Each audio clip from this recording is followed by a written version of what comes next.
Eu queria que você abrisse a sua Bíblia lá em Lucas 19, do 1 ao 5.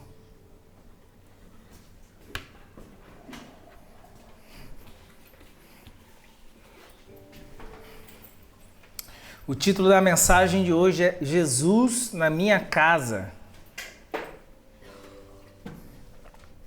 Vamos tirar o efeito. Jesus na minha casa, Lucas 19, do 1 ao 5. Obrigado, mano. Deus abençoe. Diz assim o texto: Jesus entrou em Jericó e atravessava a cidade. Havia ali um homem rico chamado Zaqueu, chefe dos publicanos.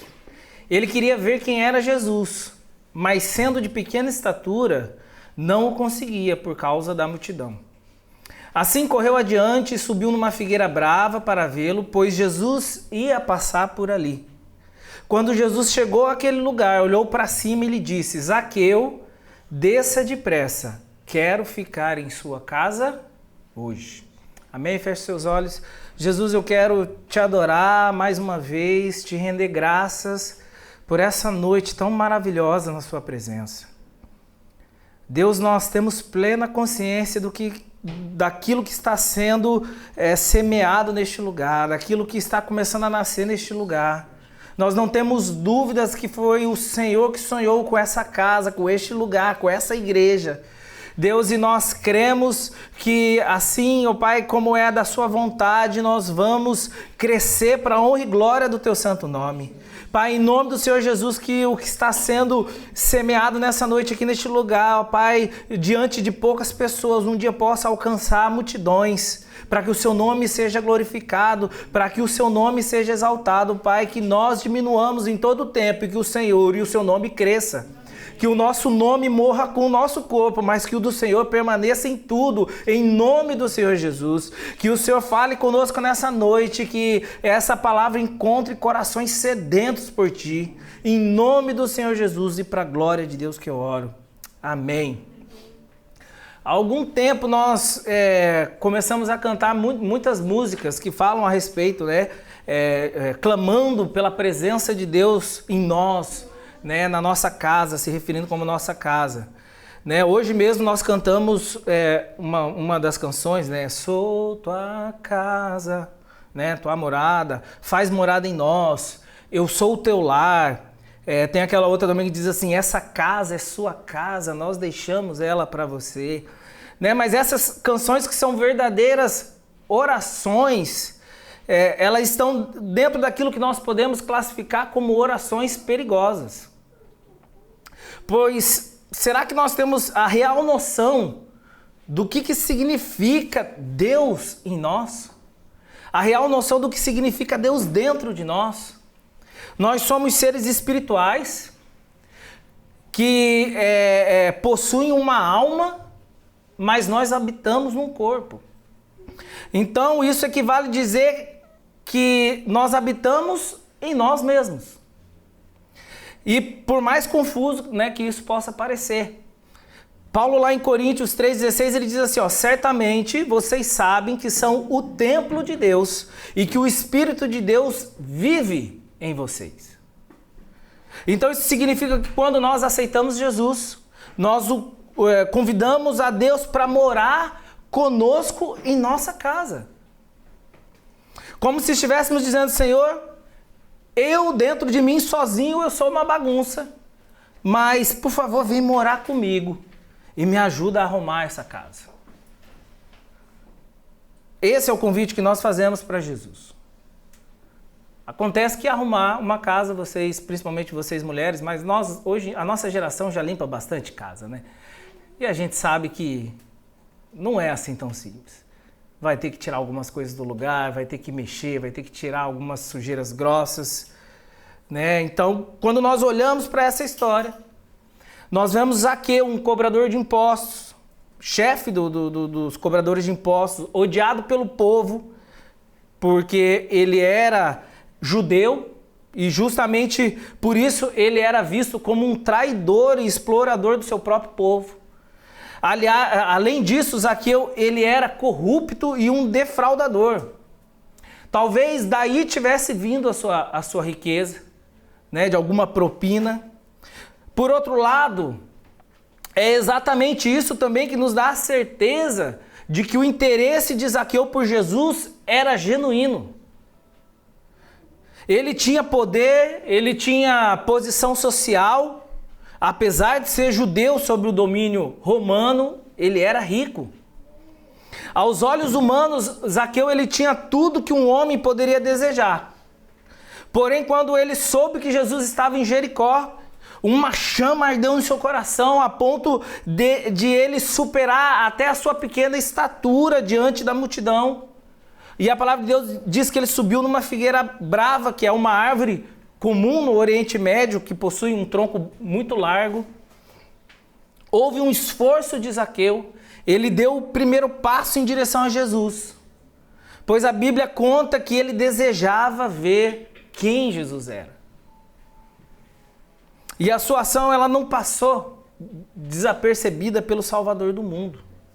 Jesus olhou para cima na direção dele e exclamou: Zaqueu, desça depressa, eu quero ficar na sua casa hoje.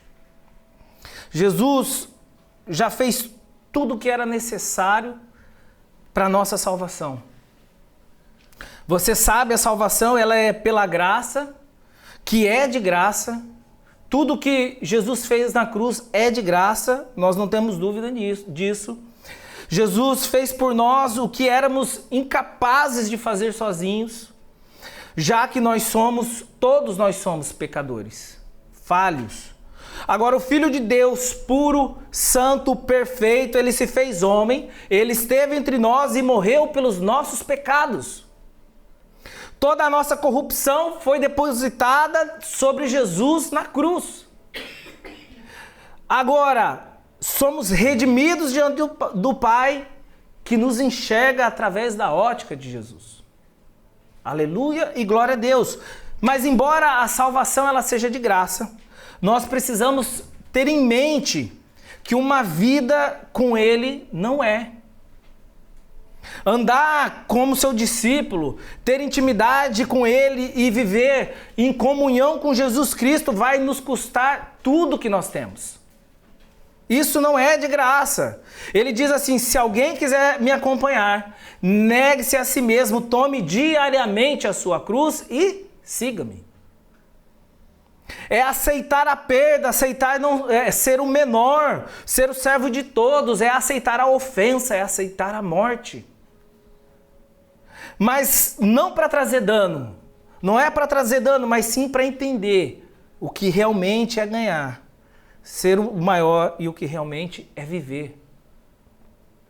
Nós precisamos ter a consciência de que quando Jesus ele entra na nossa casa e você o deixa à vontade, não é possível controlar as consequências.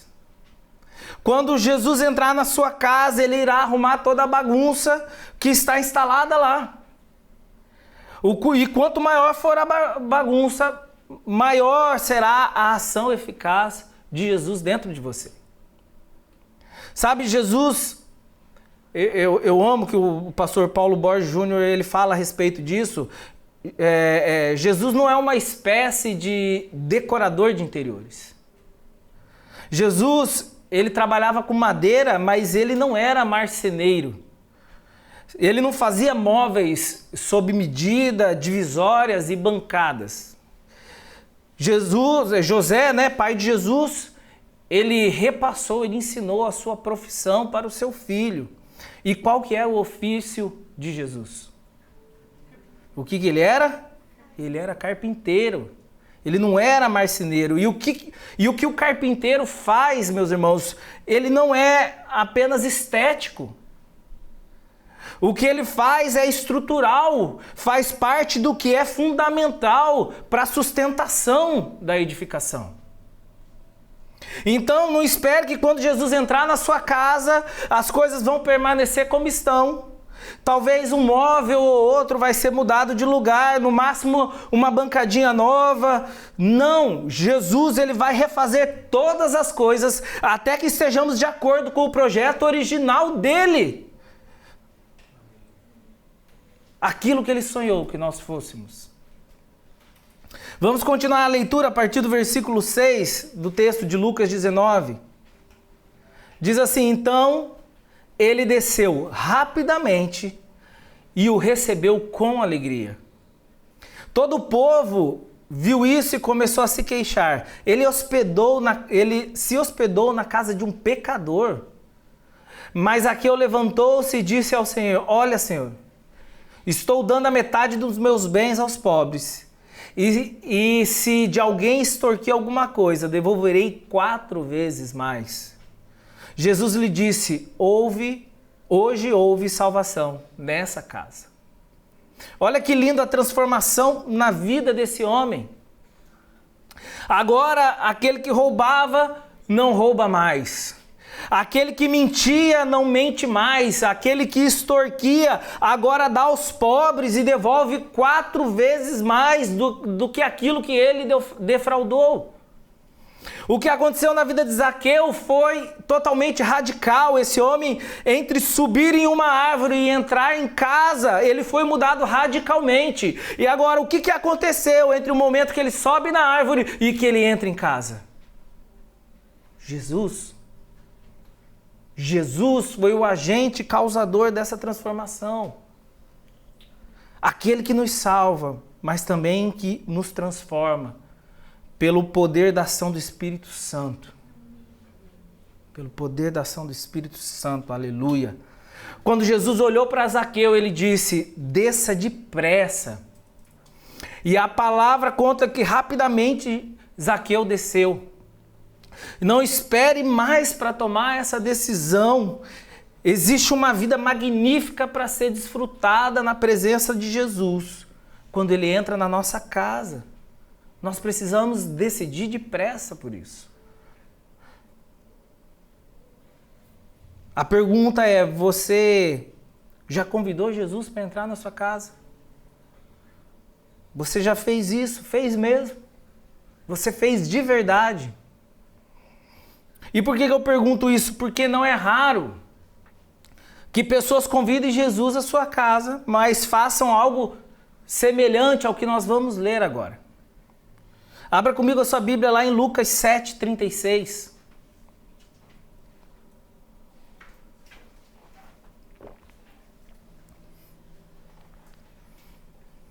Lucas, capítulo 7, a partir do versículo 36.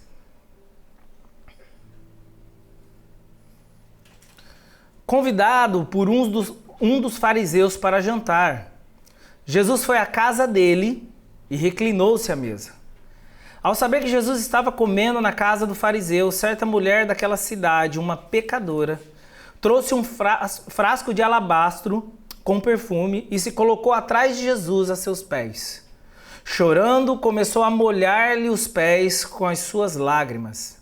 Depois os enxugou com seus cabelos, beijou os seus pés e ungiu com perfume. Ao ver isso, o fariseu que havia convidado disse a si mesmo: se este homem fosse profeta, saberia que quem nele está tocando e que tipo de mulher é ela, uma pecadora. Respondeu-lhe Jesus: Simão, tenho algo a lhe dizer. Dize, mestre, disse ele. 2 homens deviam a certo credor. Um lhe devia 500 denários e outro 50. Nenhum dos 2 tinha com que lhe pagar, por isso perdoou a dívida de ambos. Qual deles o amará mais? Perguntou Jesus. Simão respondeu: suponho que aquele a quem foi perdoada a dívida maior.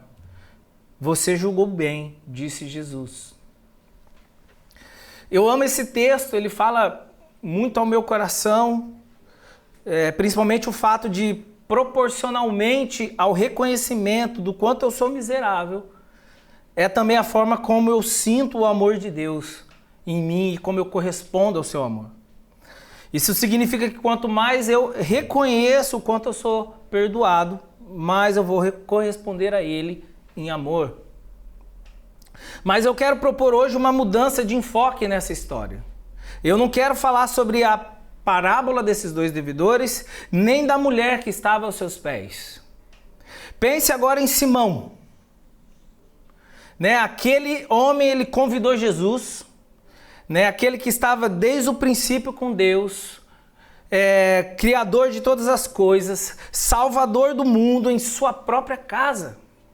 Ele convidou Jesus para ir jantar na sua casa. Esse homem, ele fez bem em convidar Jesus para estar lá, mas ao contrário do que houve com Zaqueu, aparentemente Jesus na casa de Simão, ele não causou as transformações esperadas. Isso porque, diferentemente de Zaqueu, Simão, ele não tinha as intenções puras e verdadeiras. Quando lemos a história, vemos que Simão chamou Jesus com o intuito de procurar nele algo que o incriminasse. Aliás, essa era a intenção de praticamente todo fariseu daquela época. Desacreditar Jesus como o Messias, aquele a quem eles tanto esperavam, já que ele não veio da maneira como eles aguardavam. Um rei que derrubaria o poder de Roma, que viria em glória, em majestade, em pompas e honraria. Ao contrário, veio um homem manso e humilde, servo de todos, que mais tarde se equivaleria a um servo, a um escravo para lavar os pés dos seus discípulos.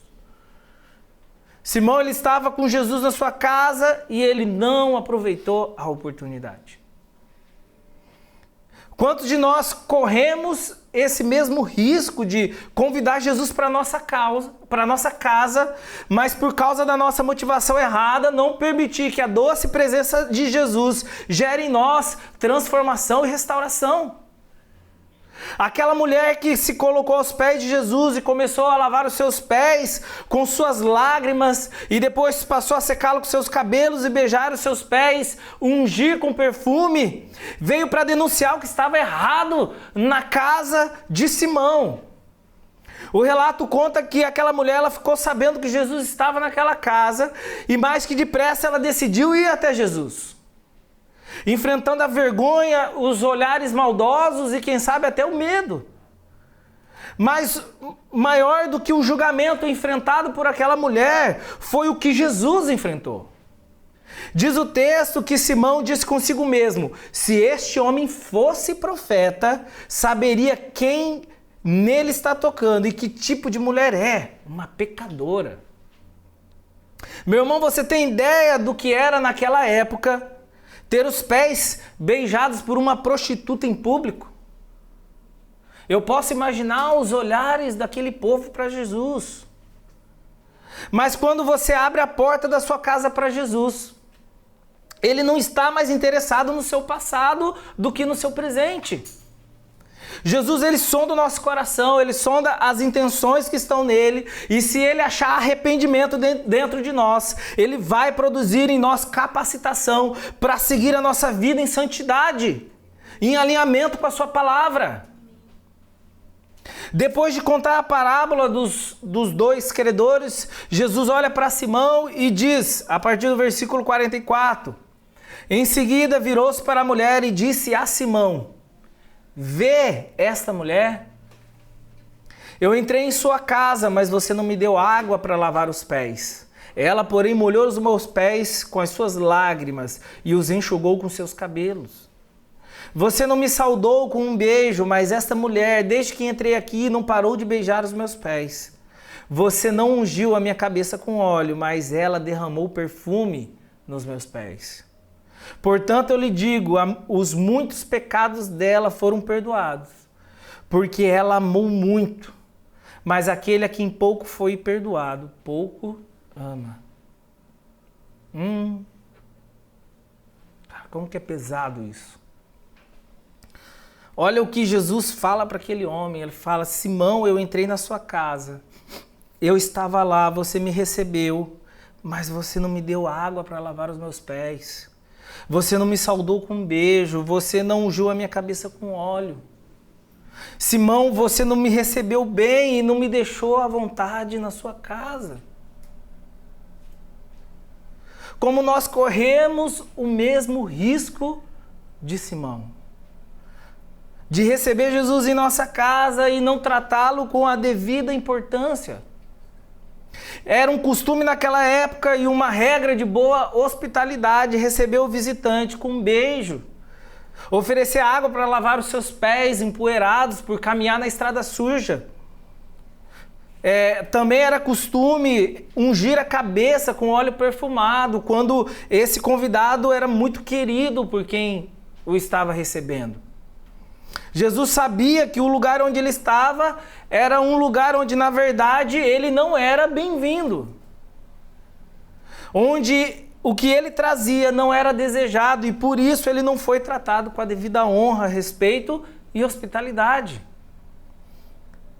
Se você já convidou Jesus para entrar na sua casa, a segunda pergunta que eu quero fazer é: o quão a vontade de Jesus está dentro de você? Nós podemos receber Jesus em nossa casa, tratá-lo com honra e sermos transformados pela sua presença, ou nós podemos recebê-los, mas não dar a devida importância e perder a oportunidade de ser transformado por ele. Ou ainda, e talvez a pior opção de todas, nós podemos achar que Jesus está em nossa casa, quando na verdade ele nem está. Eu queria que você abrisse a sua Bíblia comigo no livro de Apocalipse 3, do 14 ao 22.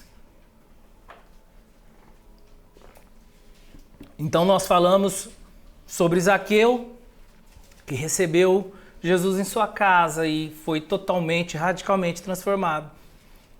Nós falamos sobre Simão, que recebeu Jesus em sua casa, mas o seu coração estava duro, fechado para Jesus, não o recebeu como deveria e nada aconteceu. E agora nós vamos falar a respeito de pessoas que pensam que Jesus está na casa, mas não está. Ao anjo da igreja em Laodiceia escreva: estas são as palavras do Amém, a testemunha fiel e verdadeira, o soberano da criação de Deus. Conheço as suas obras, sei que você não é frio nem quente. Melhor seria que você fosse frio ou quente. Assim, porque você é morno, nem frio nem quente, estou a ponto de vomitá-lo da minha boca. Você diz: estou rico, adquiri riquezas e não preciso de nada. Não reconhece, porém, que é miserável, digno de compaixão, pobre, cego e que está nu.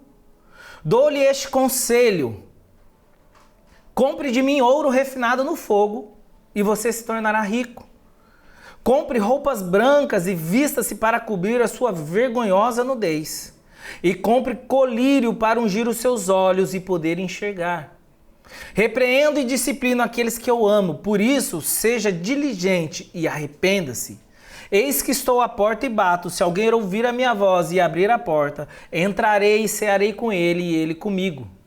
Ao vencedor darei o direito de sentar-se comigo em seu trono, assim como eu também venci e sentei-me com meu Pai em seu trono. Aquele que tem ouvidos ouça o que o Espírito diz às igrejas. O livro de Apocalipse ele foi escrito pelo apóstolo João, através de uma revelação que ele recebeu quando ele estava preso na ilha de Patmos, após perseguição do imperador romano Domiciliano, que simplesmente decidiu que todo cristão era um criminoso. Isso aconteceu por volta dos anos 90 depois de Cristo.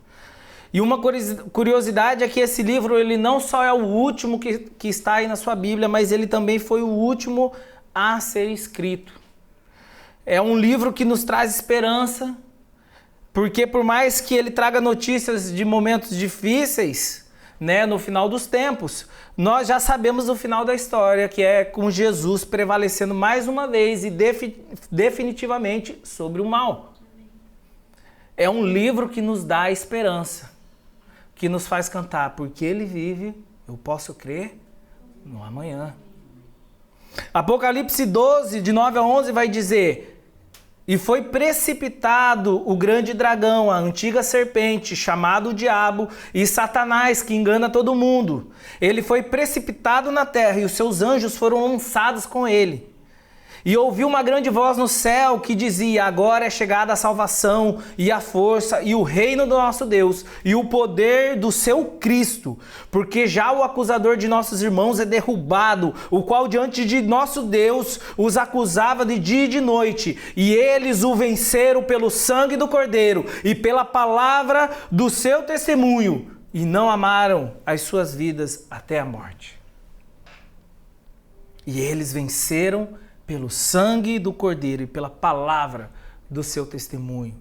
No capítulo 2 e 3 deste livro nós encontramos 7 cartas de Jesus para 7 igrejas que existiam de verdade naquela época. Eram a igreja de Éfeso, de Esmirna, de Pérgamo, Tiatira, Sardes, Filadélfia e Laodiceia. Essas igrejas, elas não tinham nada de especial ou de exclusivo. Elas existiam como muitas outras. Porém, o perfil delas representa a totalidade de todas as igrejas em todos os tempos. Então, essas cartas, elas servem de alerta para todos nós, para as igrejas até os dias atuais. Todas essas cartas, elas têm uma estrutura básica. Primeiro, Jesus ele começa se apresentando para essas igrejas, falando de um dos seus atributos. Depois ele fala da própria igreja, de como ele vê, de como Jesus enxerga a igreja. Na sequência, Jesus faz um diagnóstico da vida espiritual dessa igreja e ele termina com uma promessa. E dessas 7 cartas, Jesus ele tem críticas e elogios para 4 delas. Que é a igreja de Éfeso, de Pérgamo, de Tiatira e de Sardes. Para 2 igrejas apenas, ele só faz elogios, que é a igreja de Esmirna e de Filadélfia, e não por coincidência, eram as igrejas mais sofredoras. E não é porque elas eram sofredoras que elas receberam elogios, mas porque mesmo sendo sofredoras, elas não deixaram a chama que arde no coração se apagar.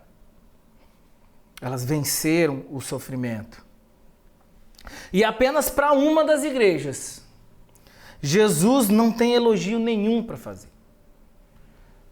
Que é a igreja de Laodiceia. E é o que eu quero rapidamente analisar com você para finalizar essa mensagem de hoje. Jesus começa se apresentando então como o Amém. O Amém significa assim seja, significa descanso nas promessas. O amém de Deus em Cristo. Jesus Cristo, o amém, é o sim absoluto de Deus. Jesus ele não fala só em nome de Deus, mas ele fala no lugar de Deus. Ele também se apresenta como a testemunha fiel, o soberano da criação de Deus. Aquele que não mente, que é soberano porque dele, por ele e para ele são todas as coisas. A igreja de Laodiceia, ela era uma igreja muito rica. A cidade era um grande centro bancário, existia lá também uma grande indústria têxtil. Eles fabricavam uma espécie de lã preta, que era um tecido muito fino para aquela época. Eles usavam para fazer roupas finíssimas, que eram vendidas para pessoas do mundo inteiro que iam até lá para comprar essas roupas. Em Laodiceia também existia uma universidade oftalmológica, que naquela época a história conta que eles pingavam um líquido nos olhos das pessoas, que hoje nós conhecemos muito bem, que é o colírio. Então é por isso que essa cidade, ela se sente, assim como diz Jesus na carta, ela se sente soberana. Ela se sente acima de tudo e de todos, como alguém que não precisa de mais nada. Para se ter uma ideia, alguns séculos antes de Jesus, algumas cidades sofreram um grande terremoto. Algumas cidades próximas sofreram um grande terremoto. E a reconstrução de muitas dessas cidades foi financiada pelo governo. Mas Laodiceia não precisou desse dinheiro. Era uma cidade tão próspera que ela, com seus próprios recursos, ela conseguiu se reerguer, ela conseguiu se reconstruir. Ela era uma cidade muito rica, ela era uma cidade muito próspera. E é por isso que Jesus denuncia no versículo 17, Não apenas a cidade, mas também a igreja de Laodiceia. Ele diz assim, ó, você diz, estou rico, adquiri riquezas e não preciso de mais nada. Não reconhece, porém, que é miserável, digno de compaixão, pobre, cego e que está nu. O pecado daquela igreja era a autossuficiência. A partir desse pecado, outros se originam, como, por exemplo, o orgulho, a soberba e a arrogância. Jesus começa falando, conheço as suas obras e sei que você não é frio e nem quente. Laodiceia, ela era abastecida por 2 vias de água. Uma delas que vinha da cidade de Herápolis, que era uma cidade de águas termais, águas quentes, que também tinham propriedades medicinais. E a outra via vinha da cidade de Colossos, que tinham águas que eram muito frias. E quando essas 2 fontes de água elas se cruzavam na cidade de Laodiceia, elas tornavam as águas mornas e impróprias para consumo. Quando Jesus diz que gostaria que a igreja fosse quente ou fria, na verdade o que ele está dizendo é que essa igreja, ela não era curadora, saradora e nem restauradora como as águas de Herápolis, e ela também não trazia refrigério aos cansados, assim como as águas de Colossos. Jesus usa uma expressão muito dura quando ele se refere a essa igreja. Ele diz, estou a ponto de vomitar vocês da minha boca. O que me faz acreditar que a nossa autossuficiência, ela dá náuseas em Jesus. Uma pessoa autossuficiente, ela não precisa de um Salvador.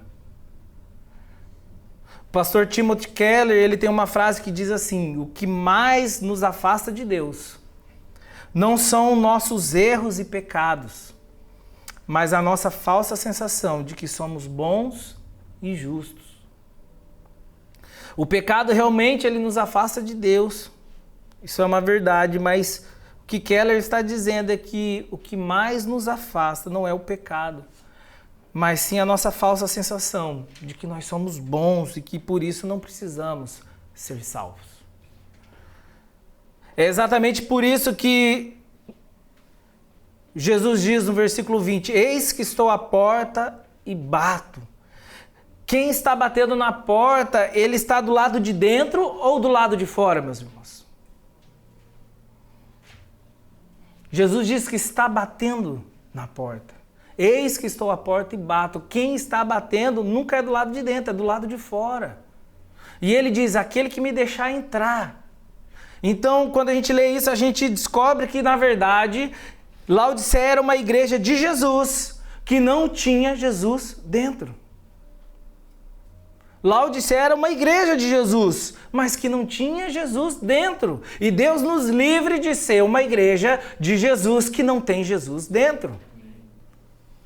Nós podemos ter Jesus em casa e desfrutar da sua presença. Nós podemos ter Jesus em casa e fazer pouco caso da sua presença. E talvez ainda pior, nós podemos achar que Jesus está em casa quando na verdade ele não está. Infelizmente é muito fácil a gente se enganar e se iludir. Jesus encontra defeitos e problemas a corrigir nas outras 6 cartas. Para a igreja de Éfeso ele diz, vocês trabalham, mas não têm amor. Para outra igreja ele diz, vocês têm amor, mas não trabalham. Para algumas ele diz assim, vocês toleram a falsa doutrina. Para outras ainda ele diz assim, vocês toleram a imoralidade. Mas para Laodiceia, Jesus não tem uma única coisa aparente, visível para corrigir. Laodiceia ela não sofria perseguição, ela não tinha falta de trabalho, ela não tinha heresias, não tinha imoralidade sexual. Então, quem que não quer ser membro de uma igreja assim como Laodiceia, que era rica, sem problemas e que Jesus não tinha nada para corrigir? Mas essa perfeição toda era apenas aos próprios olhos dos laodicenses. Eis que estou à porta e bato. Jesus está à porta, batendo, querendo entrar, dizendo: ei, minha igreja, me deixa entrar. Eu fico imaginando se Jesus não estava naquela igreja. Então, para quem que eram as orações feitas naquele local? Se Jesus não estava naquela igreja, para quem eram as músicas, o louvor e a adoração? Eles tinham uma visão sobre si mesmos que era muito distorcida. Enquanto eles diziam: estou rico, adquiri riquezas e não preciso de nada, Jesus está dizendo: você não reconhece, porém, que é miserável, digno de compaixão, pobre, cego e que você está nu. Para esse diagnóstico de doença, Jesus, ele dá uma solução. E o remédio para todas essas deficiências está nele. Ele diz lá no versículo 18: compre de mim ouro refinado no fogo e você se tornará rico. A riqueza de verdade está em Jesus. Compre roupas brancas e vista-se para cobrir a sua vergonhosa nudez. Se referindo inclusive à indústria têxtil que eles tinham. Compre de mim. São as minhas vestes que vão cobrir a sua nudez. E compre colírio para ungir os seus olhos e poder enxergar. E ele faz uma promessa lá no versículo 21. Ele diz assim: ao vencedor, aquele que vencer a autossuficiência, darei o direito de sentar-se comigo em meu trono, assim como eu também venci, e sentei-me com meu Pai em seu trono. Aquele que tem ouvidos, ouça o que o Espírito de Deus diz às igrejas. Qual é o diagnóstico da sua vida hoje? Que momento que você se encontra agora, nesse exato momento? Você recebeu Jesus na sua casa como Zaqueu e tem permitido que ele gere as transformações da sua vida? A palavra de Deus diz que Zaqueu recebeu Jesus com alegria. A transformação foi tão grande que imediatamente, ao contrário do jovem rico que a Kézia falou hoje no momento da oferta, que se constrangeu, pesou no seu coração e ele decidiu não acompanhar Jesus, porque não conseguia abandonar suas riquezas. Ele falou: Jesus, eu vou doar metade do que eu tenho para os pobres. E se eu extorquir de alguém, eu vou devolver 4 vezes mais.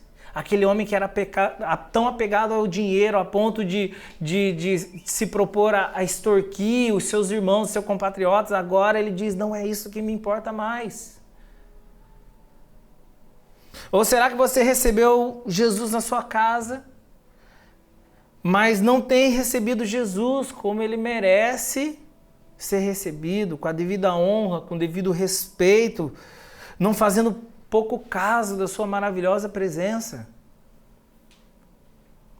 Ou ainda pior, será que você não está achando que Jesus está na sua casa, quando na verdade Jesus está do lado de fora, batendo e dizendo: eis que estou à porta e bato? Sabe, eu quero orar com você. Hoje é tempo de reflexão e também um tempo de arrependimento. Tempo de clamar pela presença de Jesus na nossa casa. Tempo de pedir para Jesus que Ele transforme o nosso coração. Sabe, falar: Jesus, eu não quero ser como a igreja de Laodiceia. Quem sabe a gente está achando que Jesus está na nossa casa e na verdade Ele não está. A gente acha que Jesus está em nós, mas na verdade nós não produzimos frutos que de fato revelem isso. Jesus em nós, a esperança da glória. Cristo em nós, a esperança da glória. Eu quero orar com vocês. Vocês recebem essa palavra? Amém. Amém.